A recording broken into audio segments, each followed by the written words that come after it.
in the mosque Friday, he almost refused to have an introduction, so I thought he was doing that again.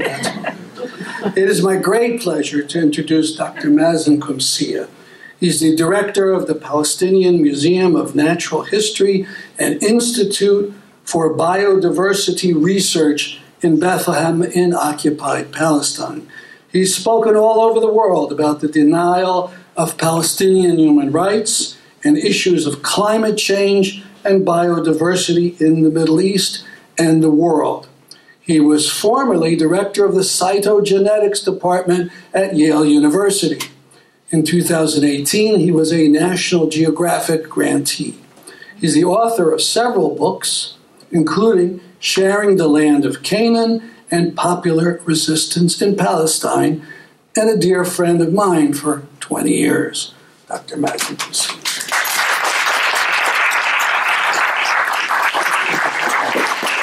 Thank you. Thanks for coming on this cold weather.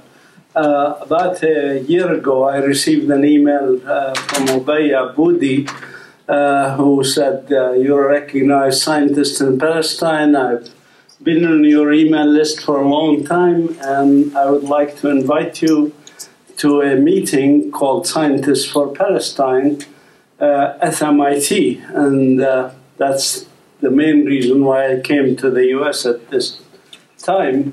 And of course, I accepted the invitation. It's an opportunity after especially learning more about this meeting and the idea behind it, and that there's going to be even Nobel Prize winners at this meeting, and it's a gathering of concerned scientists who want to bring human rights and justice to Palestine. Unfortunately, Ubay, who is the executive director of the Mazin Center for Research in Ramallah, who was organizing this meeting, was arrested November 13 when Israeli soldiers came to his house at 3 in the morning and kidnapped him, basically, and he's been held hardly without any contacts with anybody. His wife, I think, saw him one time only, and he's been mistreated, and we demand his release, and in the end, hopefully, we can have Stan kindly made the banner for his release, and maybe we can all pose with the picture of the banner, our picture with the banner, so that we can release him. Amnesty International released basically a release about him asking for his release as a political detainee. Anyways, so I do want to say something about this meeting of Scientists for Palestine that was held, and you can see the banners for it, at MIT. MIT is where my son was graduated from, as some of you may know. Did his bachelor and master degree, so I used to go up there frequently. MIT is famous for a lot of research. Some of it has to do with military, unfortunately, and my son refused to participate in any research that's connected to the military when he was at MIT. Science can be used for both good things and bad things, as you can imagine, and now with the, you know, basically everything we say, even what we are talking about here, is being recorded and listened to in Tel Aviv. So, and Washington, probably Virginia and other places. So we have invasion of privacy. We have a system that's stacked against us that uses scientific technology and knowledge. But we can also use science for good things. This is Mahatma Gandhi looking through a microscope. My own scientific background, I don't know if you know, has involved research at places like Duke University and Yale University, publishing research at cutting edge in genetics and medical genetics. For example, I was the first scientist to explain why different species have different chromosome numbers. Why do humans have 46 chromosomes, etc.? And I was the first to explain how chromosome abnormalities lead to spontaneous abortion, and why children with Down syndrome have mental retardation. It has little to do with the 3 copies instead of 2 copies of a gene, as was believed before. I also did some key environmental work in Palestine before I came to the US and after I came to the US. Now our institute does research in various fields, but they all pour down the issue of sustainability. How do we sustain human life and environment at the same time in Palestine, even under colonial occupation? Now, very briefly, for those of you who didn't hear me in the past, I do want to quickly go over this patient history, patient diagnosis, therapy, and prognosis for the situation in Palestine. Palestine, of course, is part of the Fertile Crescent, where our ancestors, and I say our because it's also your ancestors, because as you know, we all came out of Africa before we went to Europe and the rest of the world. So our collective ancestors, the Canaanites, and developed agriculture, domesticated plants and animals. And these people who domesticated plants and animals are the Canaanites, and this happened about 12,000 years ago. That's why Jericho is the oldest continuously inhabited town on earth, by the way. Palestine is also not just important for human migration, it was important for animal migration and remains so to this day that birds, unfortunate for the politicians, they cannot stop birds from flying. So the borders, this idea of borders, I don't know whoever came up with it, it's silly. But anyways, birds migrate from Eurasia to Africa. Every year, 500 million birds pass through our country. And these are the people of this country. These are the native Palestinians, and this museum, and I am really grateful for our host, Faisal, who started this museum on his own, with his own money. Sort of like I also started the museum in Palestine with my own money and resources. But it highlights this history, and it's, you know, for the mythology of a land without a people, for a people without a land, museums like this are really essential. They are critical for showing that indeed there were people and there were cultures long before such stupid ideas like Zionism came about in the late 19th century. This is a picture of my great-grandmother actually walking down the steps of the old house in Beit Sahur in the shepherd's field, where the shepherds heard the angels sing, went up to Bethlehem. One of those kids on the right is my grandfather, and the house is still there. It has been built a few hundred years ago. And we have been living there and breathing there and doing things there, you know, for thousands of years without any problems, by the way. This patient is not always sick, so to speak. Palestine has been very peaceful, very, very few conflicts. And this peace also allows innovation and creativity, like the creation of the alphabet that you use today. The ABCs come from us, from the Aramaic. The same as the Arabic alphabet, by the way, comes from Proto-Aramaic. So our students research these things, and we tell them about these things. Now, we do have a problem here, and you know it. I don't want to make this a political lecture. I didn't want to do that. We do have a problem that's related to an idea called Zionism, which was adopted by the British and the French empires, who actually left us a legacy of borders and stupidities and dividing countries like Syria and Lebanon, Iraq and Palestine, Jordan. All of these divisions were done by Sykes-Picot Agreement, London and Paris, basically. And then followed immediately after by the Balfour and Jules Cambon declarations in support of this, again, stupid idea called Zionism. But this conflict, even if you take it as 100 or 120 years, is a very small percentage of our history of, again, 12,000 years of civilization. And the conflict before it, you'd have to go back to the Crusaders to find this conflict, another conflict. Both of these, by the way, came to us from Europe.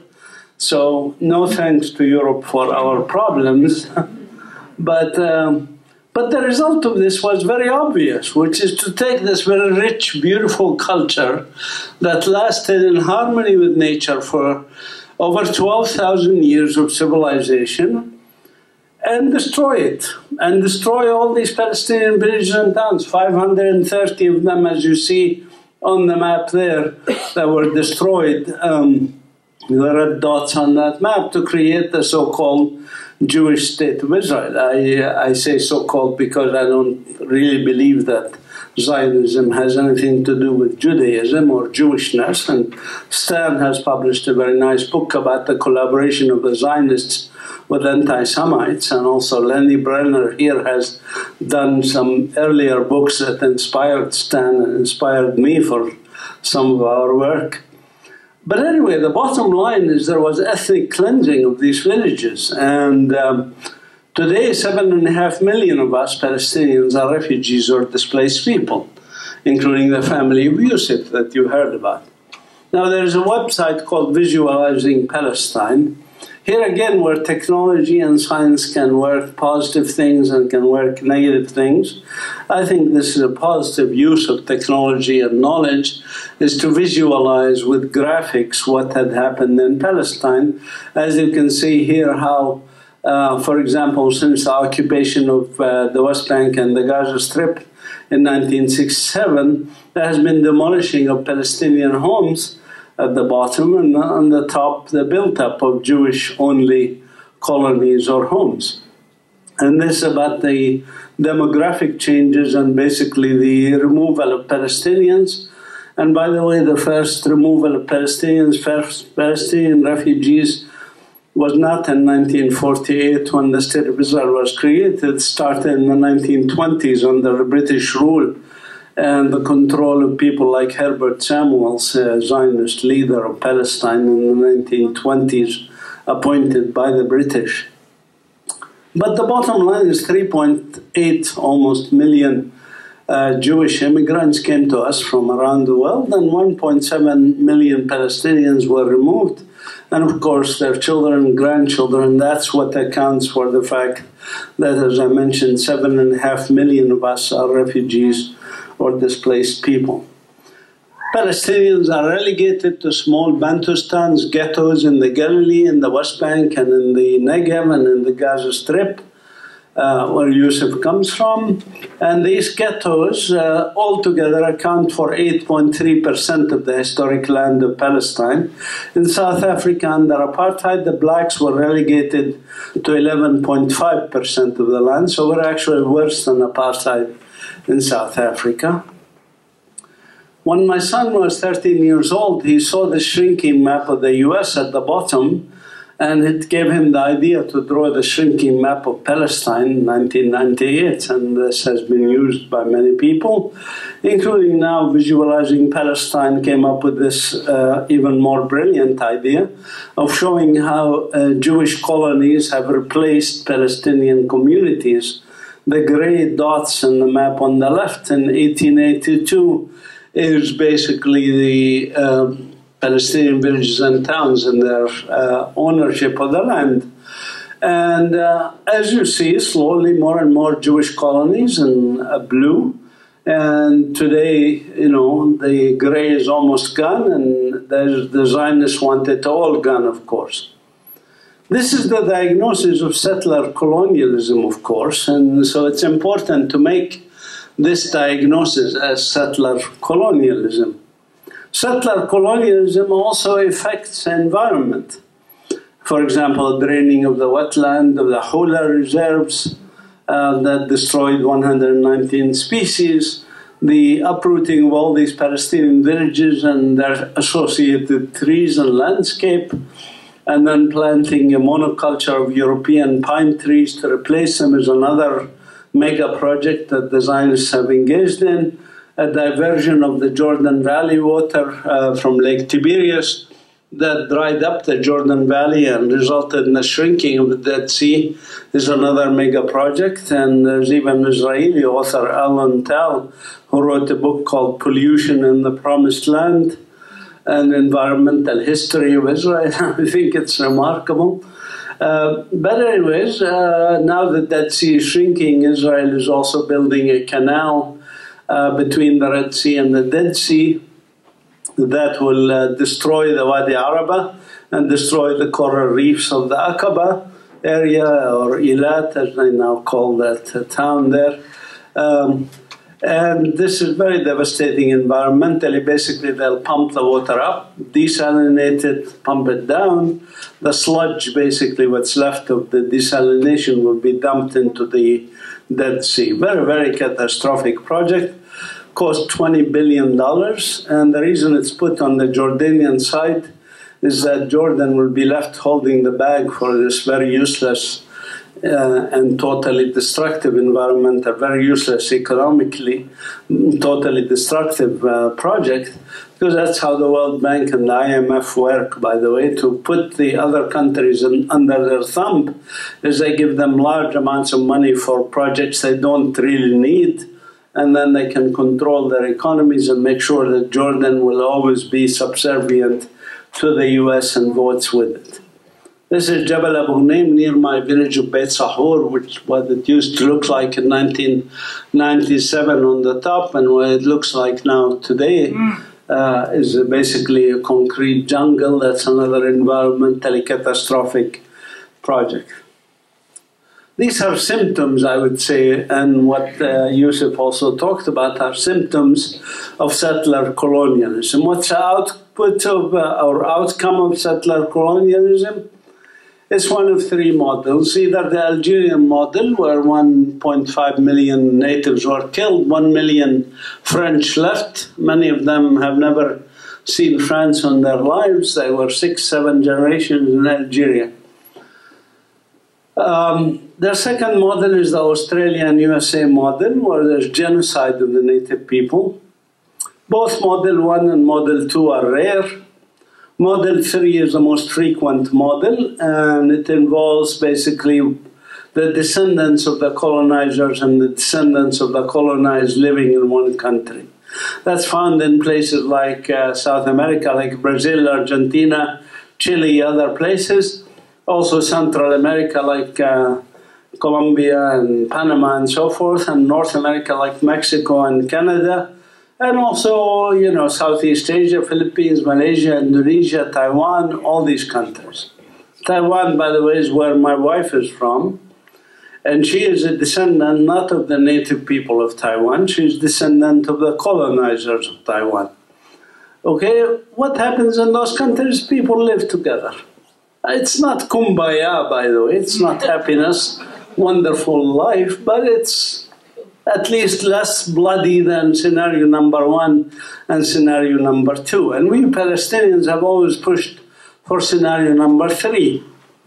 As you know, we also try to follow or emulate what happened in South Africa, because it's the most recent event of starting decolonization process. Now, that's the outcome, that's prognosis, as we say in the medical field. The therapy, of course, is resistance, and resistance can be by many ways. Even going to school is resistance, like these girls trying to get to school and sit in the street and have their class because the soldier prevents them from getting to school, etc. Resistance, of course, is not cheap, and so far we've lost 100,000 natives, and you heard the story of Yusuf's friend, for example, and others. Over 800,000 have been injured, and over 700,000, actually close to 1 million, somebody corrected me the other day, who have been imprisoned or jailed. This is me being arrested a few times, and I personally lost 19 of my personal friends, just like Yusuf lost some friends in their struggle. This is, for example, Bassem Abu Rahma was shot with a tear gas canister that crushed his heart. And I went to his funeral, and a month later I went to visit his family, and his sister Jawahir showed me the room that he was, his room, and unfortunately she herself was killed by inhaling tear gas at the same weekly demonstration in Belain. This is the last friend I lost, Basil Laraj, a very smart young man who actually we employed at the Palestinian Museum in Birzeit and also at our museum as a contractor because he lost his job as a pharmacist due to his political activism. And then he was experimenting with the resistance and various forms of resistance. Here he and I are standing in front of a bus stop and he's wearing a t-shirt on boycott, divestment, sanctions.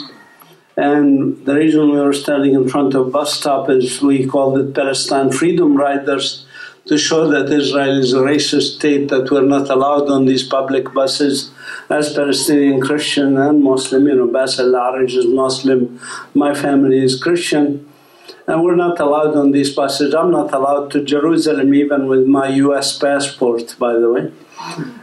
So anyways, we were trying to demonstrate that, and of course they dragged us out of the bus and they beat Basil and all the young people. I wasn't beaten at that time.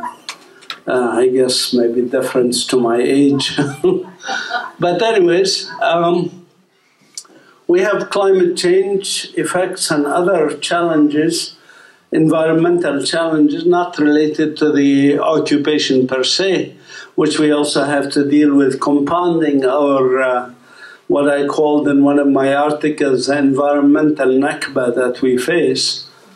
And you know about this, for example, the fires in Australia, the Amazon and sub-Saharan Africa have already destroyed so much of the forests in the world and bush plants, etc. There's estimates of 500 million to 1 billion Australian animals, and I didn't look at any research that shows this concretely, but my guess is actually it's going to be in the trillions of individual animals when you count the insects and other things. The United Nations actually declared that the effect of climate change is going to be worse for people in developing countries, and this is understandable because of the geography of where we live, even though we contribute very little to climate change. Stan Heller has a paper about climate change outside. If you want to take it for actions you can do about climate change. All right, now I depressed you enough, so I should probably lift your spirits up a bit. So the institute that we started, which is the Palestine Institute for Biodiversity and Sustainability, which includes a museum of natural history and a botanical garden, etc., was started basically by me and my wife with donation to Bethlehem University of $250,000 plus much more since then, and also donation of our time. We're full-time volunteers, we don't take any salaries, just like Faisal here is volunteering his effort at this museum that he started. Now, the museum is important because of all these challenges that I mentioned, and the first thing we do is to research those challenges and publish papers on them. For example, these are papers on the genotoxic effects of Israeli industrial settlements that dump their toxic waste on us. And this is one of my students, Khulud Hamad, finished her master's thesis with us. And we do a lot of research like this to document. And it's very critical that we document. And we cannot just say, well, the wall affects wildlife. I mean, it's obvious it's going to affect wildlife. But how do you demonstrate that? What's the research that's behind that? So we do this kind of research that's scientific and that's objective, and that the scientists are going berserk trying to challenge us, and they don't know how, because we use case control studies and objective observations and data. So we publish a lot of research, and we also work not just on fauna and flora and conservation and effects of humans on the environment, we also publish research related to things like cultural heritage. Again, you know, it's nice to say, well, the Palestinians are Canaanites, It's one thing to say it, it's another thing to show, for example, that the dresses that my grandmother wore actually has Canaanitic symbols on them. The embroidered dresses that you see around here, and I know a couple of you wearing some embroidered, there's symbols, there's Canaanitic symbols, there's heritage that you can document. And this heritage also includes not just the tangible heritage, but the intangible heritage, things like proverbs and music and culture and dance and folkloric dances, food, use of plants, wild plants for medicines that my ancestors did. I visited a cave called Chukba in a village still called Chukba, thousands of year old Palestinian villages, in a valley called Wadi Natuf. And Wadi Natuf, in this cave, is the first archaeological evidence of human domestication of wheat and barley. Okay, remarkable. We did a bit of research on this. It was done initially by British scientists in the 1930s. And based on that research, they start to call that period the Natufian agricultural period, after Wadi Natuf near Tulkarm. And I could just, when I was in that cave, I literally closed my eyes and I could imagine this old Canaanitic Palestinian woman who was going out into the fields, got too tired to gather because we were hunter-gatherers, to gather the wild wheat and wild barley, and some seeds dropped and grew next to her garbage compost area, if you want. And she probably thought, why couldn't I grow these things instead of always going for them? Let me grow them. So started agriculture, basically. This is our history, and we have to articulate it, and we have to present it. We cannot leave it to outside historians to document it for us. We really have to do our homework, as I tell my students. So we opened the first, actually, ethnography research museum in our Museum of Natural History. That's happened since I visited here last, and I spoke here 2.5 years ago, if you remember, Faisal, in June, I think, or July 2017. 18. 17, actually. No, 18 here. We weren't open. Okay. We weren't open in 17. Okay.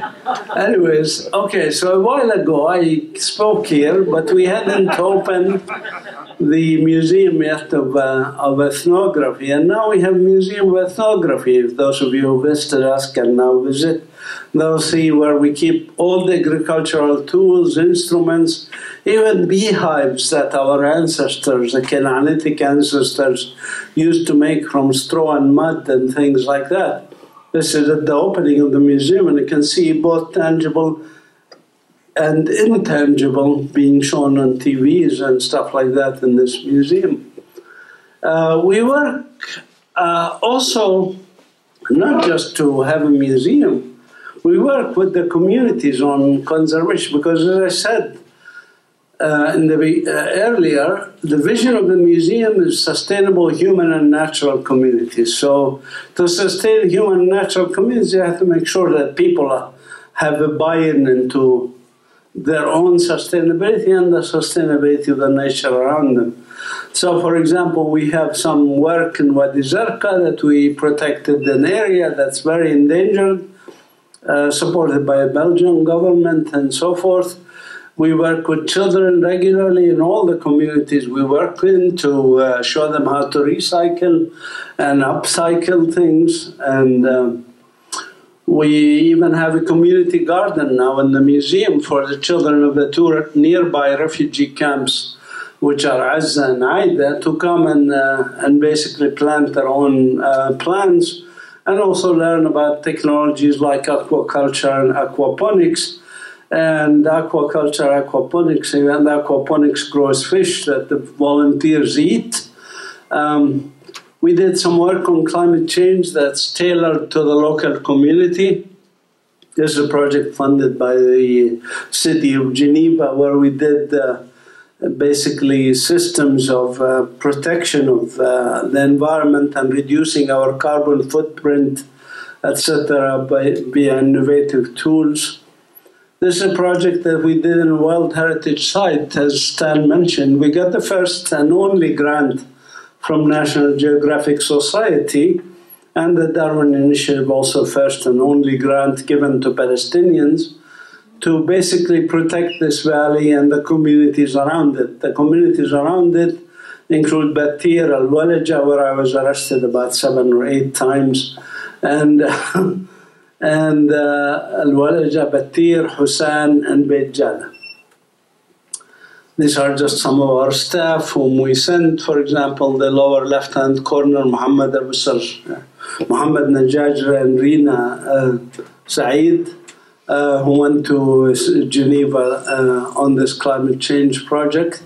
Muhammad Abu Sarhan in the upper right-hand corner started with me as high school volunteer, and now he is, I can't tell you how genius this kid is. He published his first paper when he was in first year of college, studying biology, and then he's doing his master's degree now with me, and he's already published something like 8 research papers, and he just finished writing our annual report, all on his own. He gathered all the information, annual 2019 report for the museum, which is beautiful. I'll share it with you. That's why please sign the email list that moved around. We started a group called the Palestine Action for the Planet, where we, for example, distributed this very small piece of paper to people, and thousands of people we distributed this paper to, basically to encourage them to protect nature and deal with the situation. We opened the museum in April 2017, but as I mentioned, we opened the ethnography exhibit after I came here in April 2019, which is last year basically, and we hope to open the Green Building in 2021. Our museum has become a role model for people around the world, and part of it is we also don't just do it and be quiet about it. We actually publish research papers like these two about the role of these museums, and this, as you can imagine, brings out the name of Palestine international papers like Bioscience and International Journal of Environmental Studies. Again, the Zionists are not very happy about this, but this attracts a lot of attention to us, and we got invited to speak to a number of places. And I spoke in the United Arab Emirates, Jordan, Egypt, and Uganda to groups who were interested in emulating us and doing the same as we are doing. And just last week, I was awarded a prize, and I'm going to Abu Dhabi to receive an environmental prize for the work of the museum. Our keys to success is that we do research first. We know what we are talking about. And the second is collaboration locally and internationally. And the third is our motto, which is respect. First, as Palestinians, we respect ourselves. The first 2 years in this museum, by the way, I had no staff, no volunteers, I had volunteers. I didn't have staff, I didn't have any outside money, nothing. It was all done with our internal resources. That's self-respect. After that, we started getting support from outside. And I say respect ourselves first. Second, respect other people, other cultures, other backgrounds. And third, respect nature. They have to be in that order. A Palestinian who throws a cigarette out of the car is not first respecting himself before they show respect for others or respect for nature. So we also use time wisely. We use IT. My son, sometimes I think the jigsaw puzzle comes out without me planning it. Turns out my son is a computer whiz because he graduated from MIT, worked as a software engineer at Google, So he even invented a book scanner that he brought and assembled to us in Palestine, basically smuggled it through Israeli customs. And we can scan books and share knowledge with thousands of people around the world. I'm a person who doesn't believe in copyright, so even my book you can find on my website, and my publisher is not happy about this. But anyways, I believe knowledge should be shared. Innovation and motivation is important. This is what the museum will look like in a few years, or 2 years when we open it. Now, how can you help? First, being here is very important. I appreciate that you're also donating. But you can also come and volunteer if you choose to. These are one of our international volunteers decorating the upper pool. These are a bunch of international volunteers working to make the apricot jam during the apricot season. We have our garden that has lots of fruits and vegetables and things like that.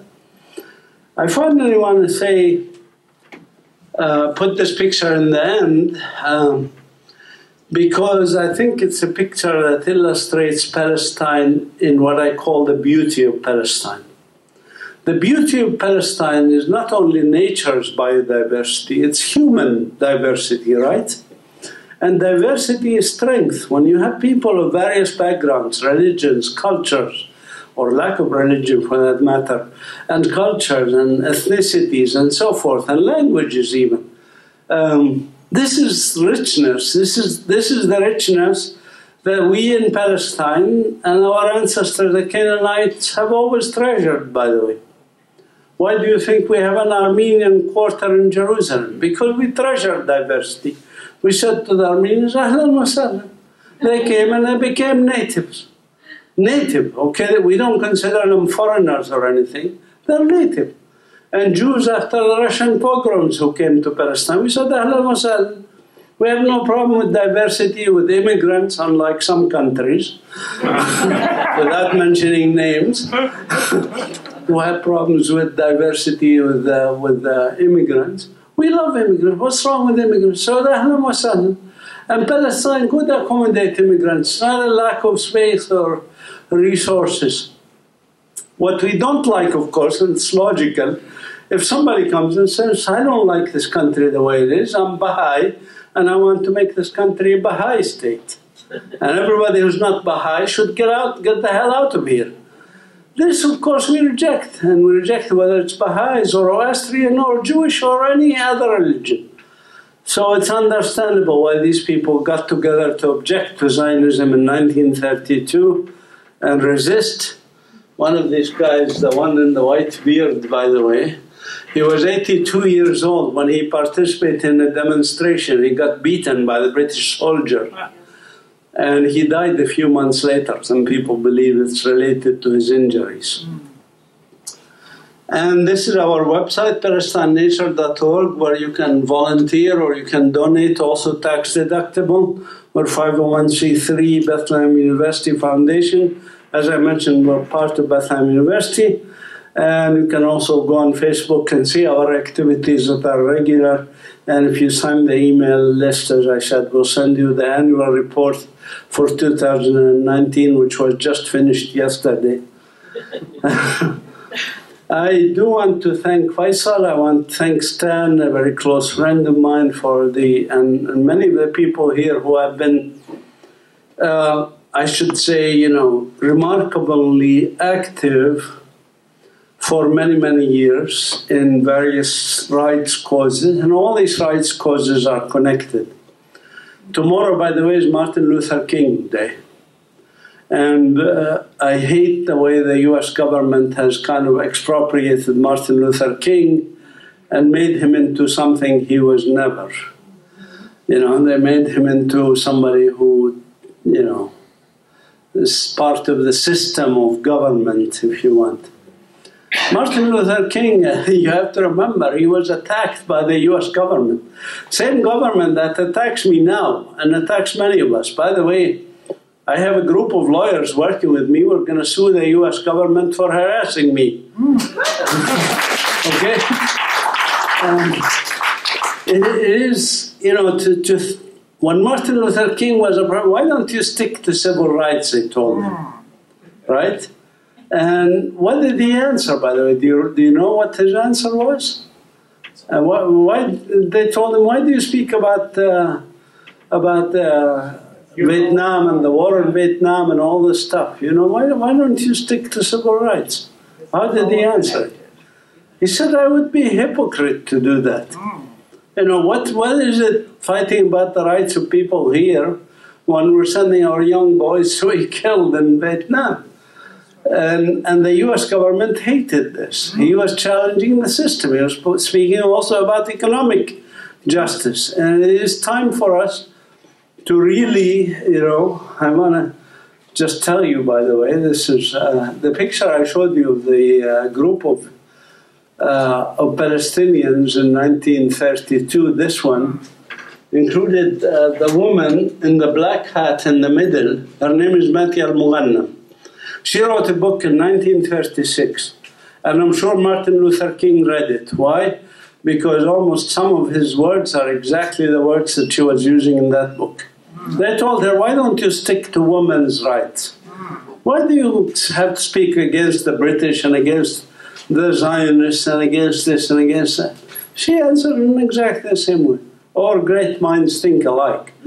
But anyways, you know, it's hypocritical if we say, this is a Palestinian struggle, or this is a Vietnamese struggle, or this is a Black Lives Matter struggle. Why?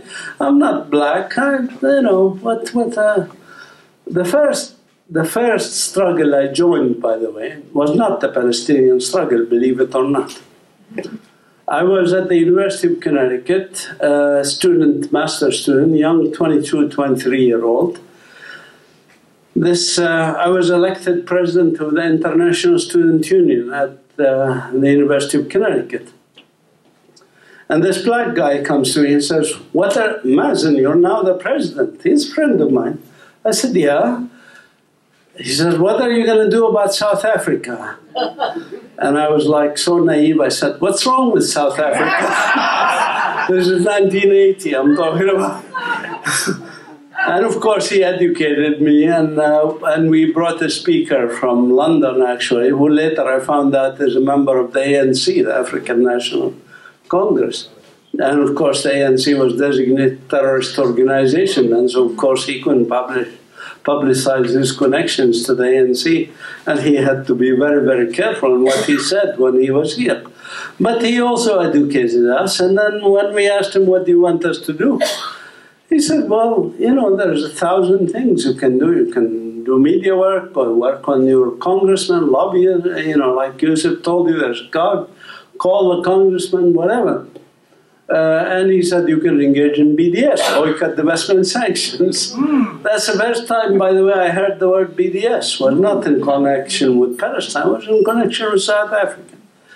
So why did we care about South Africa? What was it about South Africa that, you know, it was so far away?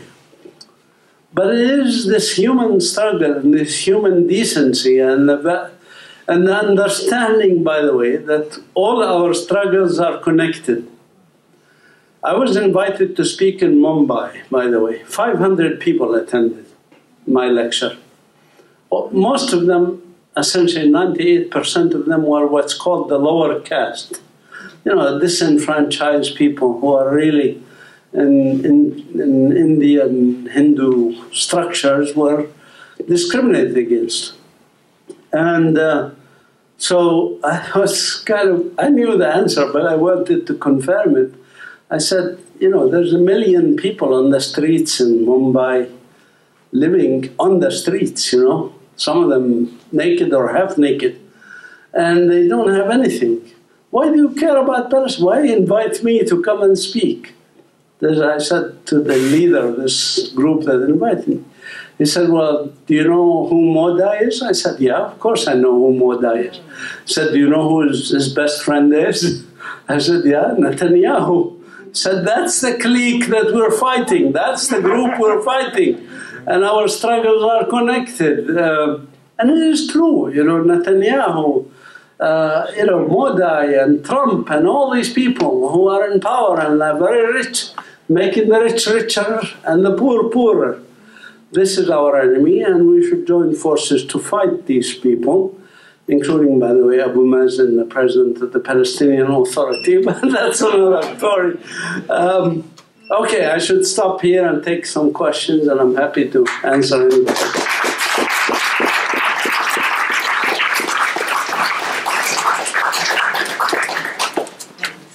Just bring a microphone for that question.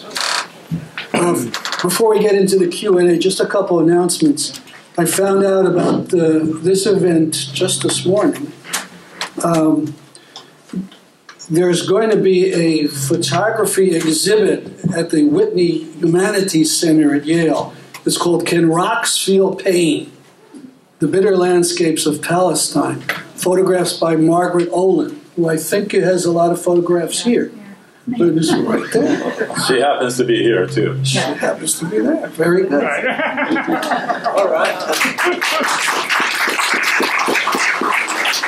That was not planned. Okay. Second thing, spontaneously, Mazin talked about Modi and India, and as you know, there's this mad project to erase the religious and ethnic identity of 100 million Muslims in India. And we went to a demonstration in Hartford, 200 people. It was great because, new people. I only knew one person there. And one of the leaders is in the back, Khan. And could you tell us about what's coming up? Hello, everyone. First of all, I'm just not a leader. Microphone. Come up to the mic just for a second. Oh, here's the mic. Okay, there's the mic. Yeah, thanks. So, as you all know, there are protests, there are arrests, there are demonstrations across the world regarding the citizenship bill that has been passed.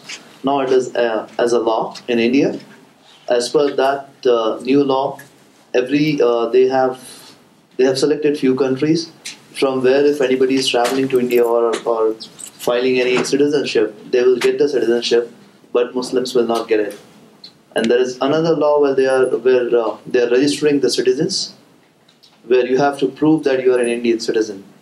So these two laws combinedly will have a major impact on Muslims, especially, and they all will be stateless. So this is the foundation of filling detention camps with Muslims in India, and that's the reason we have been protesting and requesting congressmen and senators as well.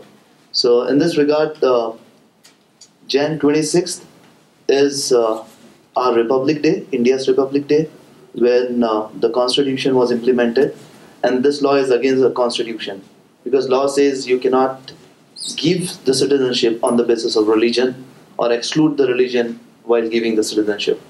So Jan 26th, we have protests across US in major cities, and we do have in New York as well.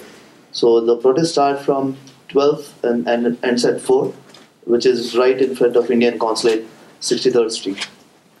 So I request you all, as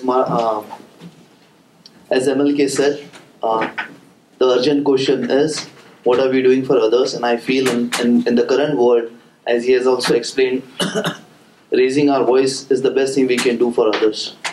So that's it. In case if you have any questions, please let me know. And also, just one thing, there is one more session that we are planning with the person who is studying law in Harvard. He's from India. So we are planning to invite him and have a session which could be a neutral, as per the law, nothing from either of the side. But he will speak what is exactly the Constitution says about this law. So I'll keep him posted, and you guys will get to know about it. Thank you. And then finally, Mazin mentioned this before, we have a flyer outside about this case, and then after the Q&A, maybe we'll stand over there. Whoever wants to be in the picture will hold this, and I'm sure it will make the family at least feel a little better that there is attention to this outrage. I'll take the picture. Fantastic. Okay, so now Q&A. Just raise your hand, and Yusuf and Mazin will call on you.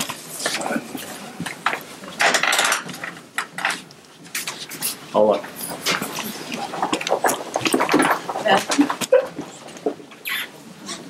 Mazin, any more concrete proposals we should be doing here for Palestine and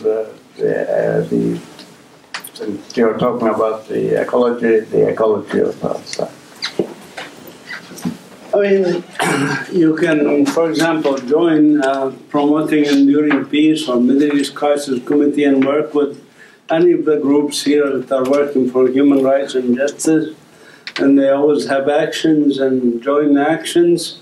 As mentioned earlier, these connectivities of all our actions, whether in India or Palestine or here in the US, is very, very important. On my website, which is Qumsiyeh.org, and I'm happy to share my card with anybody who wants it, my last name.org, I have 70 actions that can be done. I now need to update on 72 or 73 actions because the intention was that they would be a number of years since the Nakba of 1948. But anyways, there's many things that can be done concretely here. And certainly, I don't envy you living here under Zionist occupation. The US is also Israeli-occupied territory. When I moved from here to there, I moved from one occupied territory to another. So you've got to challenge the system here, and I urge you to do that.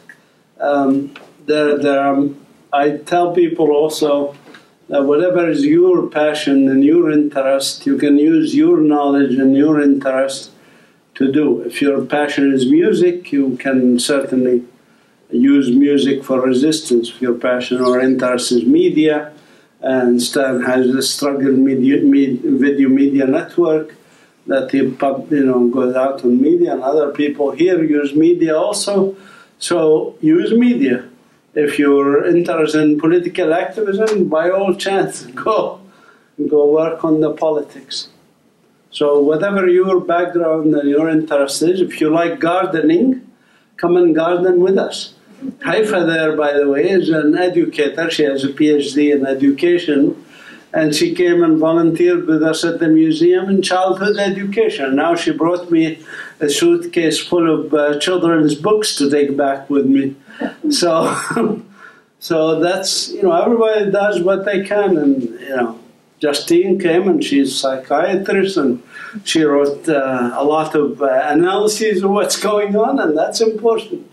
Lenny Branner, historian, knowledgeable, wrote some books, so write some books. Stan just published a book. Buy it. I highly recommend it. It's only $10 as my understanding. That's pretty cheap, Stan, but but buy it from Stan. It's very educational. I'm impressed by it. I should write a review myself of it. So. Yeah. I don't know if you want to get to the policy. You mentioned that the PA. You mentioned the PA and the Quisling Mazin. What is on the ground? What are people doing in terms of feeling opposed to that or not participating with that? Well, I mean, the problem with the Palestinian Authority, of course, and Mahmoud Abbas, is that there are about 150,000 people directly employed. So their livelihood depends on the continuation of the system as it is, and they are worried about what would happen after if there's anarchy or chaos. And certainly when there was pressure on the Palestinian Authority in 2003, 2002, when Yasser Arafat was there and salaries were cut off, people were literally going hungry. So he's able to buy a lot of support with the financial issue, and you take these 150,000 employees plus their relatives. You're talking about a lot of people who have a vested interest in the system staying. Now the other people who are not directly beneficiary, as you know, some of them speak out. Some of them speak out quieter than others. People like me are noisy, if you want, and they don't like us very much. I was questioned even by Palestinian intelligence services. There's 4 countries that questioned me, by the way: the U.S., Israel, Jordan, and Palestinian Authority. But somebody told me that's not really 4 governments, they're all on the same computer, which might be true. Anyways, that's, yes. As in, speaking of, sorry, Use the mic. when Abu Mazin passes, and you know he's an old man, what's going to happen to the Palestinians? In terms of, I foresee a struggle that's going to become very chaotic, and the Palestinian cause probably will take some backward steps. I would appreciate your perspective. Yeah, I mean, I don't want to personalize things too much. I mean, we used to complain about Yasser Arafat. It turned out Abu Mazin is much worse, and Yasser Arafat was an angel compared to Abu Mazin. And Yasser Arafat personally and his family were never beneficiary, never corrupt. He allowed some corrupt people around him, but Abu Mazin is directly corrupt with the people around him, including his family, his children.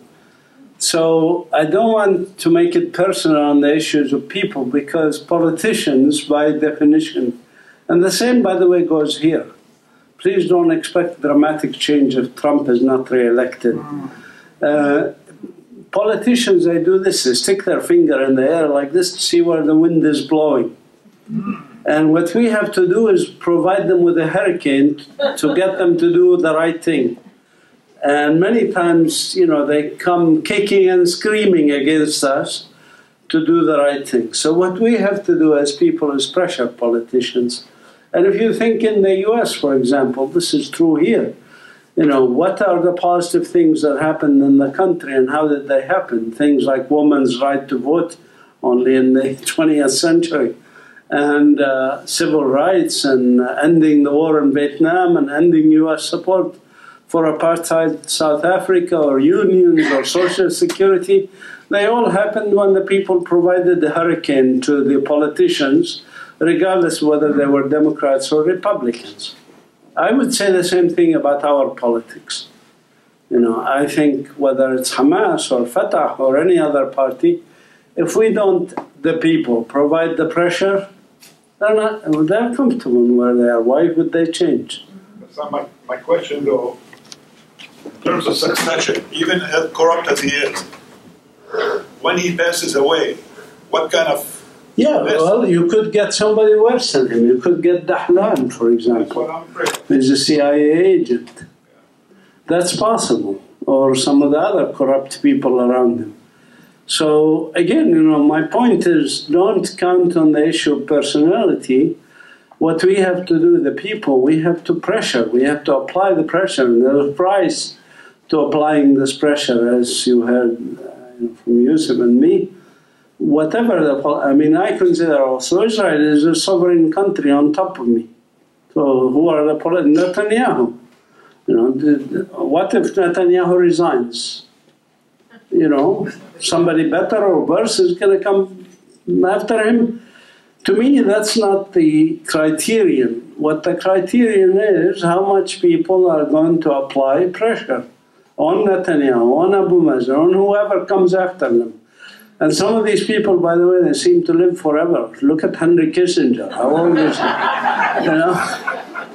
Henry Kissinger. Yusuf, about Gaza, I saw on Facebook that it had been bombed again just a couple days ago, some horrific pictures. But you never see it in the U.S. press, or unless it becomes huge. So, but my question is about efforts to break the siege. There's been various things. One of the efforts is the boats that try to go to Gaza. A couple, maybe 10 years ago, a couple of them got in. Recently, they haven't. I know Mazin was on one of those boats for at least a leg, and there's a new effort. Do people in Gaza know about these things? Does it encourage these things? Does it encourage them, these efforts? people in Gaza know about all initiatives, especially those initiatives related to breaking the siege and these boats that try to break the siege and get into Gaza. And I think the only reason the Israeli government, which I believe was led by Ehud Barak, that allowed a boat to get into Gaza by then was the media coverage around it. So there was a live streaming, different media channels, journalists who were on the boat that created the pressure on Israel that finally led to letting the boat in. Other than that, we've seen what happened on Mavi Marmara, the Turkish, flotillas that tried to break the siege. And every time and then Israel, takes over these boats, throw activists into jail, and then release them after a few weeks. There have been also attempts from Gaza itself to break the siege. So there were a couple of boats that tried to sail, and then Israel took over them, and they arrested people on the boat, released them a few days later. One of them was in jail for 18 months, the captain. So there are attempts from Gaza itself. And I believe that for the siege to end, we need to continue these initiatives. And I don't think that Israel will allow these boats to get into Gaza, but at least this will highlight the siege in a way or another, especially that if they have journalists and media crowds on board. And at the same time, I believe that the siege, if it will ever break down in Gaza, it has to come from the outside. And that's why I think the Great March of Return was a great initiative by Palestinians in Gaza trying to break the siege and to just make some noise after almost 14 years under siege. Mazin, I wanted to address two of the things that you said. One about coming to the museum and working in your garden. I'd love to do that. That is one of my passions. The other is about applying pressure to our politicians here in the U.S. We have about 50 people here, 40 people here. We can apply 40 points of pressure on Tuesday morning by calling our congressperson, our PEP congressperson, Progressive Except for Palestine, and asking them to sign on to a letter that was put out by Representative Ro opposing home demolitions in the West Bank. That resolution, that letter now has about 54 signers from Congress on a letter, but none of them are here in Connecticut. None of the people in Connecticut, none of our Congress people in Connecticut have been bold enough to say that Palestinian children shouldn't be abused in Israeli prisons. Perhaps they have enough courage to at least sign on a letter saying that people's homes should not be demolished. So if you call up your congressperson on Tuesday morning, tomorrow's a holiday, and tell them that, the letter is opposing home demolitions in the West Bank by Representative Ro. Is there a charter or a number associated with it? It's a letter. It doesn't have a resolution number or a legislation number because it's simply a letter.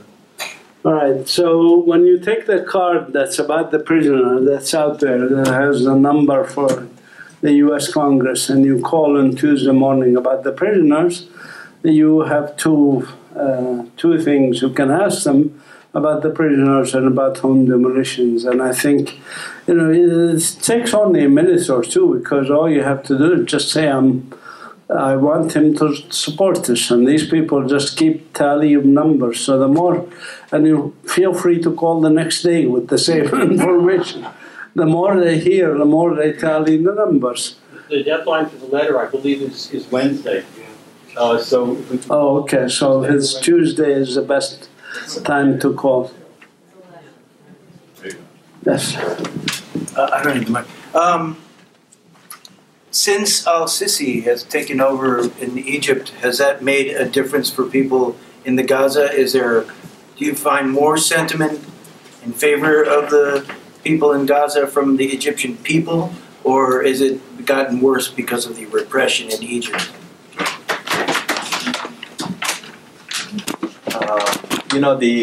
Probably the only way to get in and out of Gaza is the Rafah crossing that is controlled by Egypt. And I was flying back to Cairo on the day Sisi took over, and they sent me back to Kuala Lumpur, where I flew in from, along with all other Palestinians, they sent them back from where they flew in from.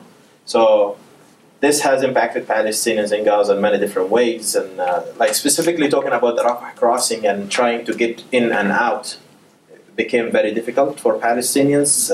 At any given time, you have at least 30,000 Palestinians from Gaza who are registered to travel, and there are bribes, so the only way to get out is to wait for your turn, which takes sometimes years, but the other way is to pay a bribe. And the journey out of Gaza, and if you want to go back to Gaza, it's the same story. It's a piece of torture. So usually it's a 6-hour drive. I did that in the past when things were okay, relatively. Now it takes 2, 3, 4 days. So last year I brought my parents to visit me in Turkey because I don't want to go back and risk, I might get stuck there. And this costed me much more money. And then bringing them, they had to register and wait for months for their turn to travel. And it took them 2 days to get out and then 4 days to go back. So the situation at the border has been very complicated. The relationship between the Palestinian people and the Egyptian people is very strong, has been very strong for many years. Gaza was under Egyptian control from 1948 to 1967. So there are almost 50,000 Egyptians who are married in Gaza. So there is a strong family relationship between Gaza and Rafah city itself, where the tunnels are. It was divided into two, Palestinian side of Rafah and the Egyptian side of Rafah. The same Palestinian family were divided into two different countries. So on the popular level, the situation, the relationship is very strong. And I study in Turkey. I have a lot of Egyptian friends, and many people in Gaza grew up watching Egyptian drama, and I enjoy speaking Egyptian Arabic. So cultural-wise, it's good. But again, it's always governments that divide people in the Middle East rather than people are united. But again, we have a lot of differences, different cultures. But again, the vast majority of people in Egypt support Palestinians' right to self-determination, and people in Gaza love the Egyptian people. So it's just like the governments that keep us divided.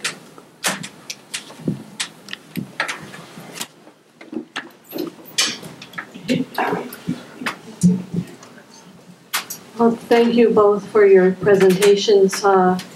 I'd like to ask both of you a question related to a conversation I had a few weeks ago when I was in Bethlehem, and a young man said something, given how bad things are in Gaza, something that maybe to the listener sounds strange, and I would love to hear your perspective on what he might be feeling or meaning. He said, the people in Gaza are much better off than we are here in Bethlehem, because at least they have their own government. This is what he said. Can you each comment on what you think he might have meant? I mean, I have no idea what he meant, but I have family from the West Bank, and my mother comes from Beit Sahur, and my father's family is in Gaza. I grew up in Gaza, and I think the situation... for example, we do not have the issue of child detention in Gaza, or detention in general. So the vast majority of Palestinians who were detained by Israel were detained before the Oslo Accords, or during Israel's incursions into Gaza. But this is a serious problem in the West Bank. We do not have it in Gaza. In Gaza, we have other issues that I spoke about, like lack of drinking water, lack of electricity, lack of freedom of movement.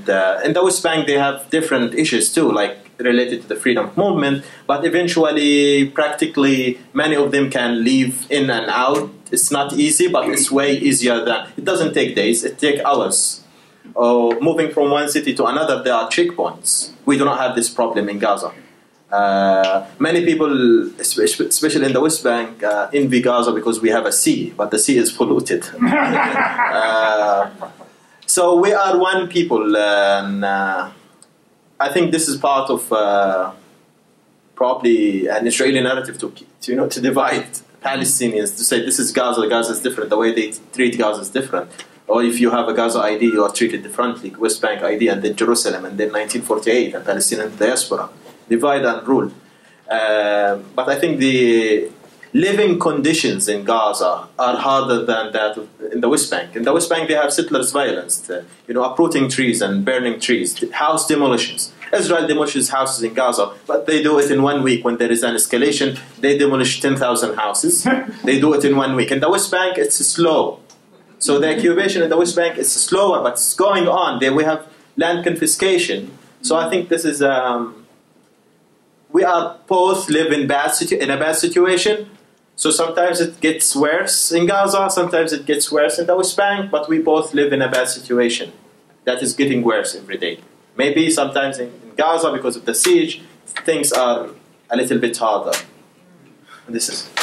Yeah, I agree with what you said about the nuances and differences in the conditions in the West Bank and Gaza. Actually, just before I came here last week, the West Bank has been experiencing power shortage cuts for a couple of 3 hours a day, and I was telling them, wait till you get to the situation of Gaza when power cuts are going to be essentially 24 hours a day, with the exception of 1 or 2 hours, which may or may not come. So it's tough, especially on the people. It's tough on us. Even in my institute, we have fish that require pump to keep going. So when there's power cuts, the fish could die. And so we bought a motor. In Gaza, he was explaining, has like 1 million or 2 million motors of generating electricity, which is very expensive, plus leading to pollution, etc. But I do want to add just one point, which is about why Israel maintains Gaza and the West Bank the way they are. Gaza is besieged not because of Hamas or because of rockets or because of animosity. Gaza is besieged for one reason only, and that is the gas oil fields off the coast of Gaza. That's why fishermen are not allowed 6 miles into the sea to get close to those Israeli rigs on the sea of the Mediterranean that are sucking the oil and gas that rightfully belongs to the people of Gaza. It's about money. Everything is about money. That's number one reason, by the way. The second reason is a method of control, which you know about from prisoners. Prisoners are kept in solitary confinement if they misbehave, so to speak. But Israel wants to keep some of us misbehaving and being kept in solitary confinement as an example to the rest, so to speak. So Israel says you have 2 choices. You can either be in solitary confinement, like in a prison, get out 1 hour a day to get the sun, if you're lucky, or you can be in more open prison. You're still a prisoner, as you pointed out. We're still under the same rules and conditions of imprisonment, but that one is slightly treated better than the other to maintain the example that Israel needs for the rest. Lenny. First of all, can you hear me on this? Yeah. Okay. First of all, thank you both for your speeches. They were very informative. One thing that has developed in the United States that I don't think you people over there are fully aware of. There is growing support for the Palestinians in the United States, and it is even growing support for the Palestinians among young Jews. Every major campus in the United States has a pro-Palestinian group on it, and young Jews are very active in it. And that's also beginning to develop within the Democratic Party. Because what you have now in the United States is an enormous number of young people, and liberals, etc., hate Trump, okay? And they are shocked at the reality that Trump loves Netanyahu and Netanyahu loves Trump. And it's made them think, and their minds are open. I think that we here owe it to you people over there to educate, inform you more on this growing pro-Palestinian sentiment in the United States, so that we can work together to further develop it.